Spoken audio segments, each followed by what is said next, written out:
नाही, एक तर अधिकाऱ्यांना आम्ही सांगितलेलं आहे की हे सर्व बंधारे आहेत, काही एक सुद्धा बंधारा आता नीट राहिलेला नाही. सगळे बंधारे खराब झालेले आहेत, निकामी झालेले आहेत. कुठल्याच बंधारात पाणी राहील अशी परिस्थिती नाही. जे गेट होते ते वाहून गेले. एक सगळ्यात महत्वाची गोष्ट, प्रत्येक बंधाऱ्याला 3 ते 4 गेट तसेच ठेवण्यात आले होते. हे दुर्दैव आहे. हे कॉन्ट्रॅक्टरनी केलं तर मग कॉन्ट्रॅक्टर कोण, अधिकाऱ्यांनी केलं तर अधिकारी कोण?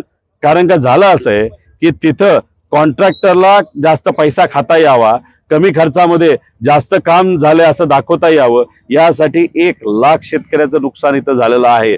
कोणा प्यायला पाणी राहणार नाही, शेतीला पाणी राहणार नाही, जनावरांचं मोठं नुकसान. 22 गावामध्ये हे मोठं नुकसान हे झाले फक्त कॉन्ट्रॅक्टरमुळे आणि तिथं असणाऱ्या अधिकाऱ्यांमुळे. आज नुकसान झाले म्हणून आम्ही त्याच्यावर काय बोलत नाही, पण अधिकाऱ्यांना आम्ही सांगितलं की जे काय झालं झालं. आणि दुसरं, या उन्हाळ्यामध्ये आमच्या प्रत्येक बंधाऱ्यामध्ये पाणी राहावं यासाठी जलद गतीने सरकारने पुढाकार घेऊन तिथं बंधारे हे दुरुस्त केलेच गेले पाहिजे, पाणी राहिलंच पाहिजे.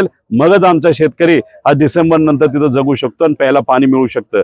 आम्ही लातूर पद्धतीचे बंधारे महाविकास आघाडीमध्ये मंजूर केलेले आहेत, नंतर स्थगिती आणली होती, नंतर सर्वे आता सुरू केलेला आहे. त्यामुळे लवकर सर्वे सुरू करून कॉन्ट्रॅक्ट तुम्ही द्या आणि प्रत्येक ठिकाणी लातूर पद्धतीचा मोठा बंधारा 30-40 कोटीचा, जेणेकरून किती मोठं पाणी आलं तरी त्याला काही होऊ शकत नाही असा बंधारा आम्ही जो मंजूर केलाय, तर लवकरात लवकर त्याचं टेंडर करावं अशी विनंती या ठिकाणी सरकारला करतो.